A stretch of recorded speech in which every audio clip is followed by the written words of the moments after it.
are two questions here, or two names that are floating. One is called Annapurna Mahila Mandal, one is called Annapurna Parivar. What is the difference between the two? It's to the group.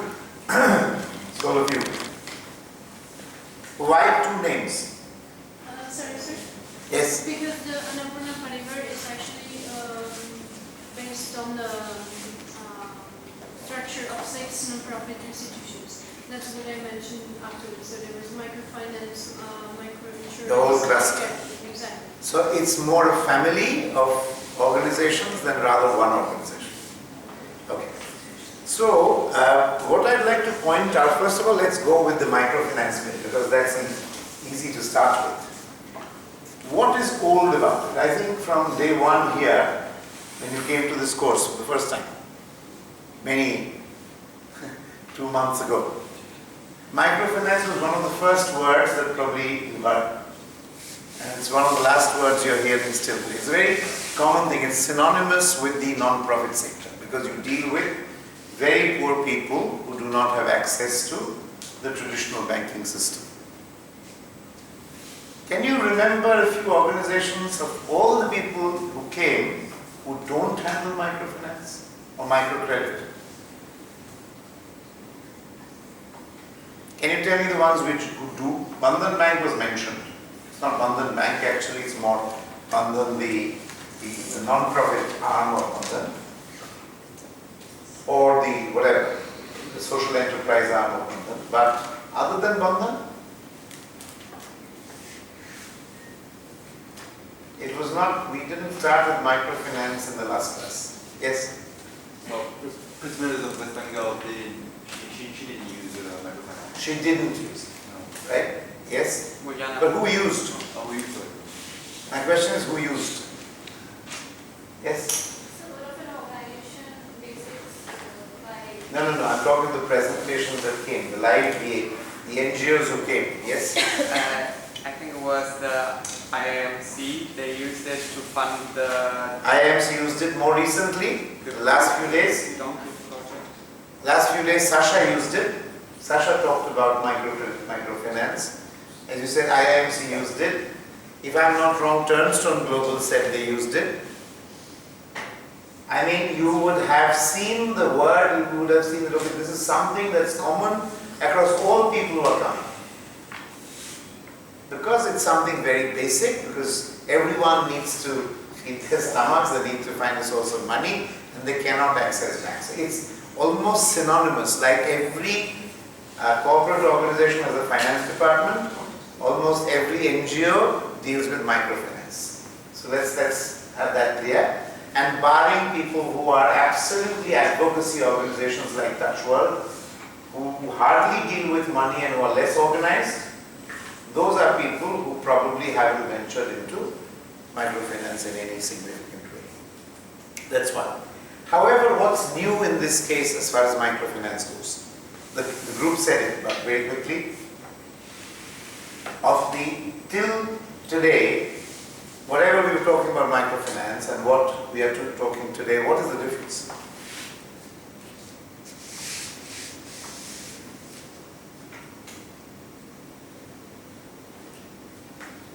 The group said it. Yeah, in general. I'm not talking about the mechanics. In general, what's the difference between the proposition that was made today and all the ones that you've heard before? Yes? That was a hybrid model between All of them, all the ones that you heard till today were based on the SHG model. Yeah. Today, there was something else that was being shown. So it was a bit, yeah, Something else, JLG, whatever, but not the traditional SHG model. That's not one thing. The other one was, for the first time, somebody here was talking, or something was being talked about the urban poor. So far, the attention in all the cases was overwhelmingly the rural poor. And that's why the presentation correctly pointed out that you could not employ the same model that you're using in the villages in the city. So that's a very important thing. You know, that's another issue. Okay, now let's go. So And I think we went through all the stages of microfinance and whatever.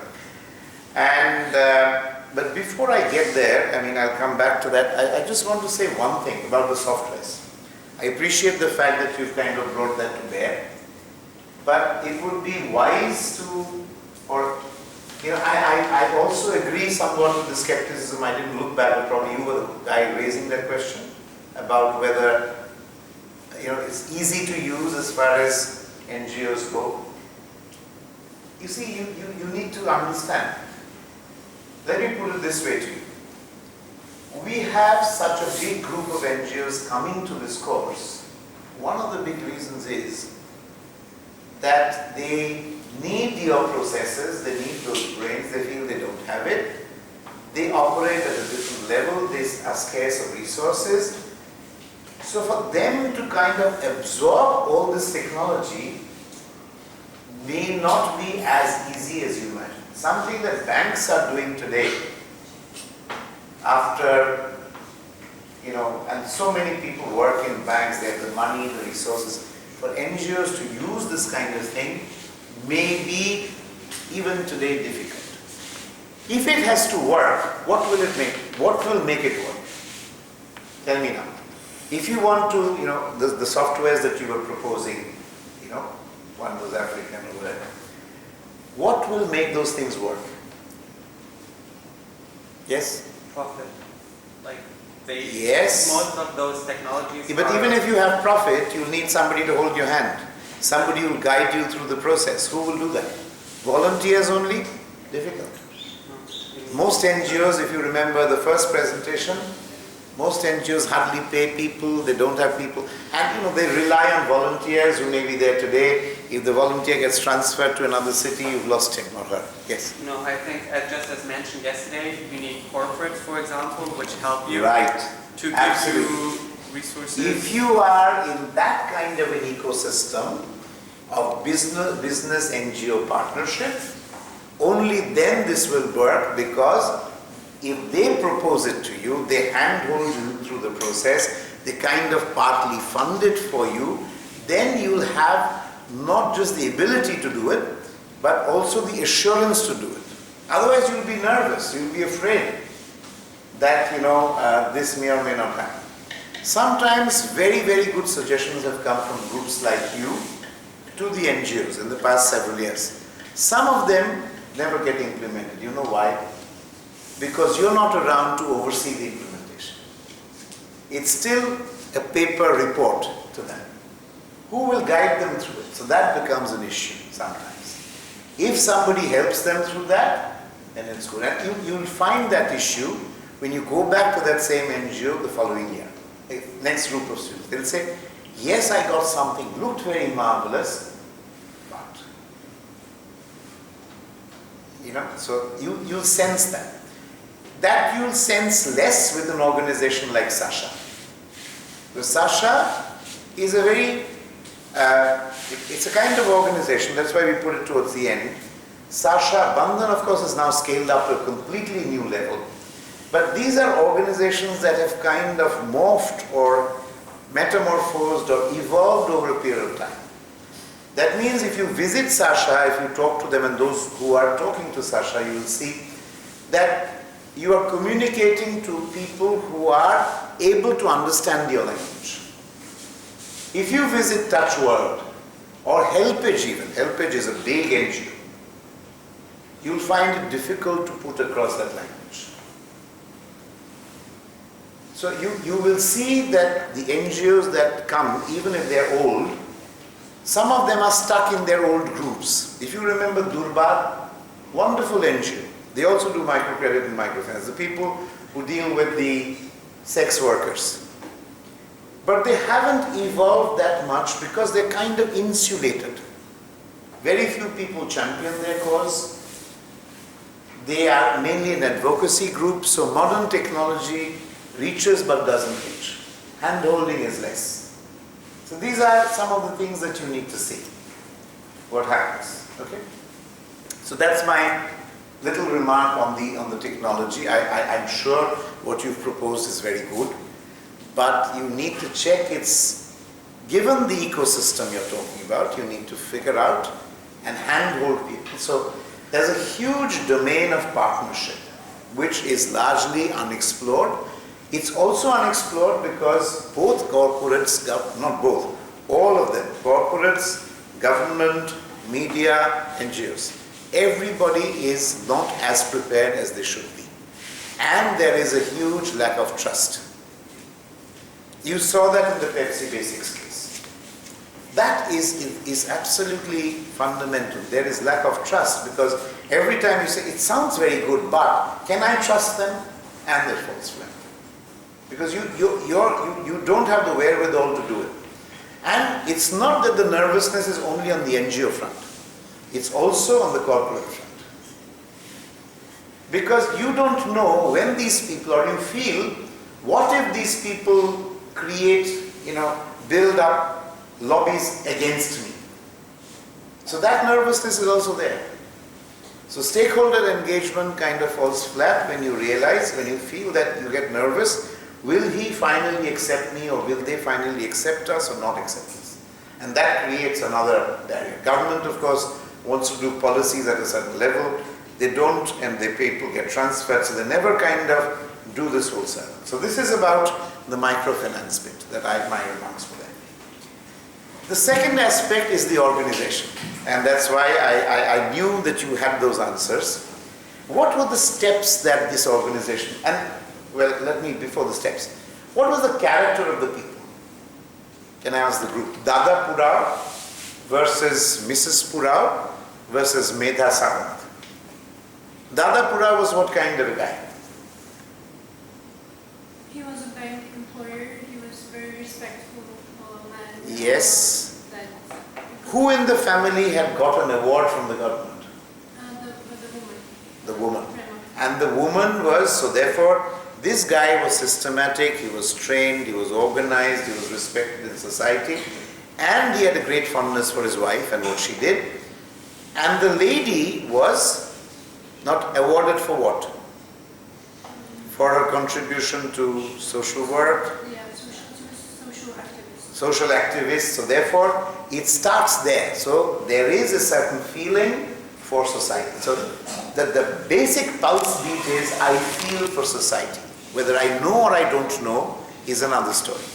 What's the difference between Mrs. Purao, for instance, and the good doctor from IIMC?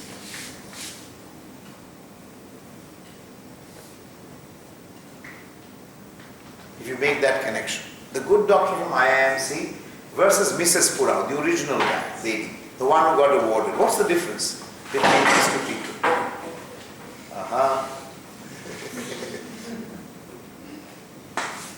Maybe you should, by the time you come back, that might have fallen down completely. Just put it in a way that, yeah. Yes, sir. Yes, something, yes. All right, good. Yes. So what's the difference between these two? If you've seen, remember the good doctor who made that presentation? Indian Institute of Mother and Child, travels the world, those foreign medical students. What's the difference between him and, he actually provided the answer, so I'm just kind of quizzing you to find out whether you heard that. He said it while making the presentation. He did not have the resources, he started with whatever. No, what's the difference between him and Mrs. Purao? Mrs. Purao is not this girl Medha who came later, not the daughter, the mother who started it. What's the difference between them? So she had the money to do things with that kind of. No, but she might have the money, but she did not have system, structure, and even an enabling education. This guy was a trained doctor, all right, who was trained to improve the lot of people. Okay? Now, where did he say this? I'll tell you. When he was describing his interactions with Mother Teresa, that is when he said, that doctor, you can do something, Mother Teresa appears to have said, which I cannot do. Mother Teresa could have loved. Mother Teresa could hold people close to her heart. But in terms of executing it through systems and structure, not possible. That cannot happen only through love. And if you see this thing evolve as the group presented, you will see what really happened was a journey that started with love and care evolved into something that is process driven and that has reoriented itself on how to structure itself. And that is my question. What started as Annapurna Mahila Mandal evolved into Annapurna Parivar. That is actually the success of every successful social organization. Call it NGO, CSO, CBO, social enterprise, everything. Because finally it has to, if it has to live, it has to be able to justify itself to society. Therefore, you cannot assume, for instance, that Medha's children, that means this lady who now runs it, they will then come and run this place out. So if she doesn't assume it, she has to create an organization that will automatically live beyond her. So you can see what has actually happened. The character of the purpose of the organization changed. A, with changing times. B, also because it needed to be structured. It needed to be structured, otherwise it couldn't happen. When you look at this family of things, what does it also tell you? Why the family? Because it has taken into government taxation, sectors of activity. You know, like Dadapura Research Center is different from the one that deals with microfinance, for instance. So each one is a different cluster, and I think there were about 6 little clusters that together form the family. So the work on systems and structure is extremely important, and it follows. Now, where would they lucky? Annapurna? What would have happened if Medha had kept to her job and not joined this organization? Let's ask ourselves that question. Dadapura is dead, Mrs. Purao, the social activist, is dead, and Medha doesn't feel she had a good job that pays at the end of the month, and she feels, well, why should I go and work for Annapurna Mahila? What would have happened to Annapurna Mahila? Yes? There would be very less chances for the access to access. Right, the NGO would actually not even survive. So far in our classes, the issue that we have been handling primarily is an issue of money. Then what does an NGO really need? It needs money. Because and it doesn't have the money, where does it have resources? It's people, it's money, it's all of those things. But finally, there is a leadership crisis in every NGO as soon as the founders of the NGO dies, and that was there, I think you provided that slide, that after the leader is not there, the charisma is gone, who ensures and what ensures the continuity? So that is a very, very important evolution that needs to happen for the NGO to gravitate. Now, why do you say it will die? No corporate dies, why will this die? Because there would be no one who can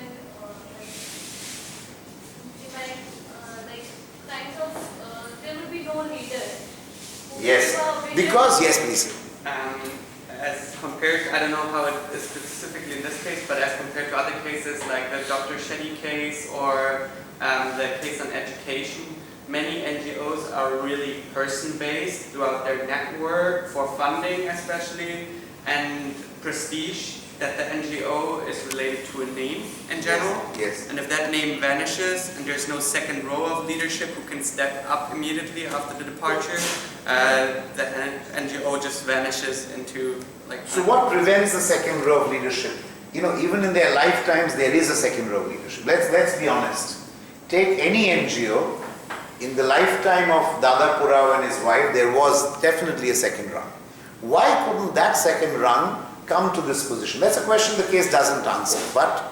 I think mostly because Dada Purao, it was mostly because because of him that they got the connections with the bank. So they Yes. connected the beneficiaries with the bank. Yes. And it was because he was the bank employee and he was well respected. Yes. So for that reason, and also the NGO, the main thing that they did was provide the financial support. So that's, I think. No, but my question is, see, he must have had assistants, right? Yes. Why couldn't they take his role or her role? This would not happen in a company, right? Yeah, but- Why would you expect a son or a daughter to come and take charge? It was really connected to his person. I think there's more. I think the basic issue is that the intelligence, see, this requires a huge leap. A charismatic person sets up an organization in his lifetime. That organization is contextualized at that time with that person's contacts, with everything. When that person is not there, usually the second run of leadership is people who have assisted him.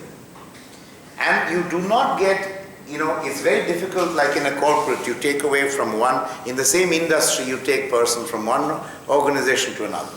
Here it is far more specific, context specific. It's very difficult for an NGO to recruit a CEO. This is something that you must remember, particularly in its early years. Later on, it's not a problem. Yes, please. That's, I guess, in a certain effect due to the purpose-drivenness of an NGO. NGOs get founded for a certain reason, as you just stated with the doctor, who got really, not to say almost pushed by Mother Teresa to go out and do his own thing. Nobody else has this kind of experience and that situation of being told do something and change something on the world. And if whoever would step in, they would have the same background as he had. So yeah, that's a big well, the combination of several things. You see, initial years, what happens is you are still, as an organization, finding your way. Because your purpose is originally the people who set up NGOs, their purpose is not to set up an organization. Their purpose is to do work. The organization is an enabler for the work. In the process, while the work gets reorganized with time, then the assistant, the second rung of that organization is still too, not so mature as to be able to take on that leadership. Unless it has come to a scale of Narayan Hrudayalaya, where Dr. Shetty's son is already calling the shots.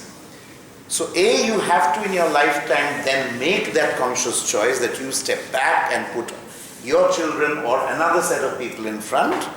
That is one possibility. But then for that you need to have enough resources, which is usually not the case.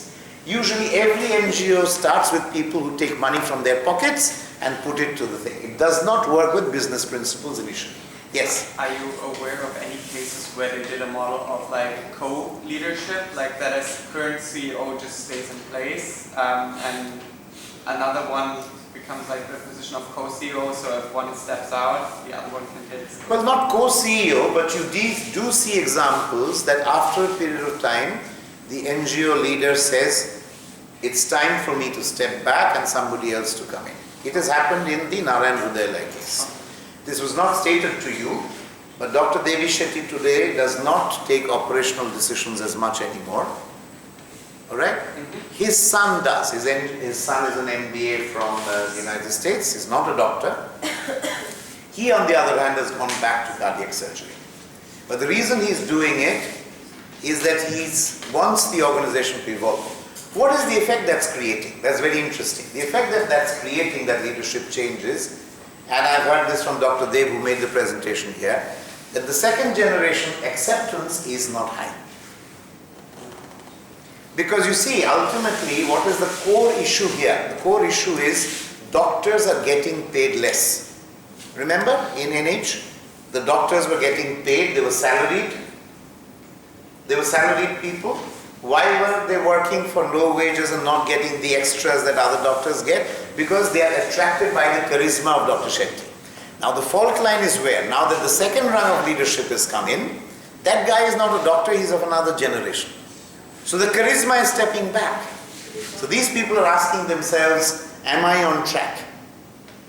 So two sets of people work in a place like NH. One is people who have been around, who are experienced, who are attracted by the charisma and the cause. And the younger people are people who are there for the training and to learn about medicine. So that leadership change requires a big issue, but there is no option. Yes. So that means in particular with a CEO change there comes a change of the raison d'etre of the purpose of the company. Absolutely. Makes sense? Absolutely. If they may come, unless the founder is extremely careful and unless the person who takes over completely resonates the raison d'etre that the original guy set it out for. Here, although there's been a change of systems and structure in Annapurna, the raison d'etre has remained the same. By and large, the structure and systems have changed, but the passion, the love for the place, the care of people, that spirit has remained the same. In the case of Narayan Rudayalaya, what I sense is the feeling among the doctors at least is that the younger person obviously does not have, charisma is another story, but does not have the same, how would I say, the same passion for care, the same passion for caring. Why I'm telling you, the reason is very simple. When Dr. Devi Shetty started, he was here in this city. He was treating many people for free. That was the reason why he fell out with B.M. Birla Heart Hospital. But, and when he carried on there, and I've seen that when I saw NH grow, many times he would just say, somebody says he can't pay, the matter goes to Dr. Devi Shetty, he writes on the whole thing. Hundreds of thousands of rupees, excuse, entire treatment is free. This guy, on the other hand, believes that of course there has to be a business model. Remember, he's an MBA. So he's not willing to make exceptions like that. So these are some of the triggers. Yes, so you were saying something. Yeah, but I feel to a certain degree Dr. Shetty already set up a business model, especially with medical tourism, which Yes. he attracted big time. Yes. So that at least he could compensate via medical tourism for Yes. the people he provided free care Yes. for. So you see, now the raison d'etre is they It's want to more expand the process, thing. yeah. They're expanding, they're setting up more hospitals. So there's more planning, more institutional planning. How do I fund this? What kind of resources can I generate? So I should make lesser exceptions for these things. So these are some of the issues. So therefore, one of the big issues that we are actually talking about here, very, very critical, far, far more critical than a corporate, is succession planning. How do you do succession planning in organizations that are basically, neck deep in charisma and in purpose? It's very difficult. So financial resources are only the tip of the iceberg. A deeper, bigger question is, how do you resolve issues of purpose and charisma? And that is one major issue. I'm sure that many of the organizations you have visited or you have seen, the same thing has happened. Even with Sasha, if you remember, well, you would not have remembered that, the presentation that Sujata did, I'll tell you what Sujata is today. Sujata is an executive director, so therefore in a sense a paid employee of Sarva Shanti Ayog. She reports to a lady called Rupa Mehta, who is a co-founder of Sasha. And the lady who actually founded Sasha around the time Bangladesh Liberation War happened was a lady commonly referred to as Shabi. Those who've been to Sasha would have heard that. Shabi was a social activist. Rupa somehow, she's still running the show, she made that choice of going slow on charisma and upping the systems and structure quotient. And right now, like when it comes to making a presentation here, she's never come. She's always sent somebody else in her place. So there's a conscious effort that let the operational leadership move to other people. I manage the overall thing. So this is a conscious effort. By contrast, Bandhan hasn't done the same thing. This is the first time, in spite of such a busy schedule, Chandrasekhar Ghosh is the first time absent in this course. First time he agreed even the small little thing to delegate to somebody. So it is also styles of leadership that are at play here. Okay? So in short, what I wanted to tell you is, the big thing here is that apart from managing resources, the other is how to ensure that the organization carries on with charisma and purpose. So, to give you part of that answer, Ramakrishna, can I show you this particular presentation, and then in fact I'll make two quick presentations to you.